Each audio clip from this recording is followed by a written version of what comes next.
Okay, so I just finished watching one of my favorite movies of all time, The Nice Guys. I just felt kind of like going back and rewatching it, and then I was like, why not make a video about it? But Ryan Gosling and Russell Crowe, they are absolutely incredible in this film.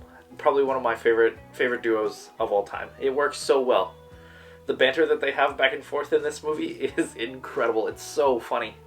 And then even the banter that they have with the girl that plays the daughter, I don't know if I'm going to say her name right or not, but Angourie Rice or Angourie Rice? Angourie? Yeah, I'm probably butchering her name, I'm sorry. But her and Russell Crowe have some moments where they go back and forth where it's just absolutely hilarious. Like, she asks him, like, oh, how much would it cost for you to beat up my friend? And he goes, oh, like, is she big? And she goes, oh, no, she's tall, but she's kind of skinny. And they just, like, kind of go back and forth. Well, Ryan Gosling is trying to get her to stop. And it's really, really good. It has absolutely phenomenal set design and costumes / wardrobe. It's just amazing. The cars in it, too, incredible. Like, it's just a perfect period piece. Where they just kind of play the detectives.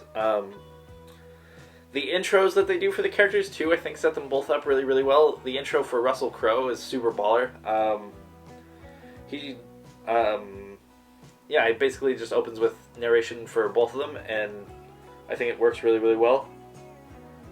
Let's see. Oh, yeah, the intro, too, for Ryan Gosling, where he just keeps hurting himself. Like, at one point, he's just shaving in his car and cuts himself, or he goes to break into this bar and he smashes the window, but he cuts his forearm on the glass, and he's like, oh, that's a lot of blood, and he starts getting like woozy, and then he's just being rushed to the hospital, and they're like, we're losing him.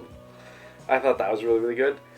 Oh, and too, when he's in the bar beforehand, he's trying to convince the bartender to give him something, and he's trying to bribe him, but he folded his I'm assuming it was a $20 bill or $100 bill. He folded it into a little t-shirt and he just walks it up to him. I thought that was a hilarious bit. Also, Ryan just always is making fun of his daughter's friends in this film. It's just hilarious. Like, he's like, oh, Janet, screw off, Janet. Or he's like, he'll ask her about a different daughter or different things like that. I thought was really, really funny. There's also a moment when Russell Crowe comes back to talk to Ryan where he's just sitting on the toilet. And he's like, hey, I need to talk to you. And he's like, hey, I recognize you. Kicks the door open. And he's just pointing a gun at him while he's on the toilet, but the door keeps closing on him, so he keeps trying to like push the door open. I think that's really, really good.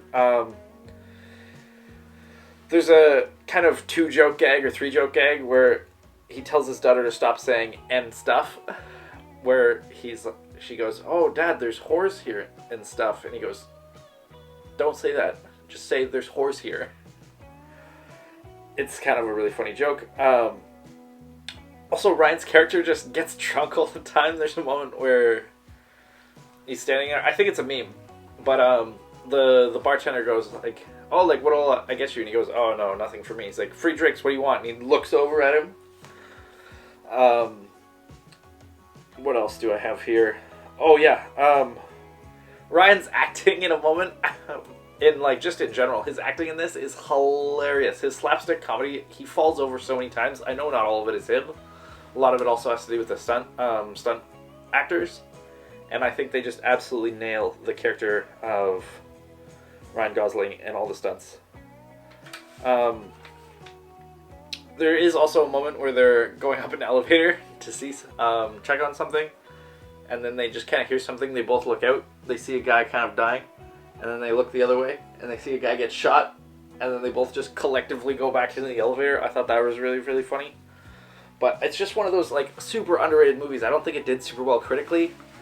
I think it did fine critically. It just didn't do well at the box office. But it's just one of my favorite movies. I wish they had done a sequel. They kind of set it up that they would have this kind of, like, PI agency. But I think it's a super underrated film that more people should watch. The banter, too, of Russell Crowe and Ryan Gosling, because Russell Crowe also is incredible in this movie. But the banter they have, Ryan Gosling just stands out so much, and it's probably one of the movies that made me like him so much. But yeah, really all around just 10 out of 10 film. I highly recommend it for anyone to watch. It's on Netflix. It's not long. I think it's maybe an hour 45 or I guess maybe some people would find it long, but I think it's really, really worth watching.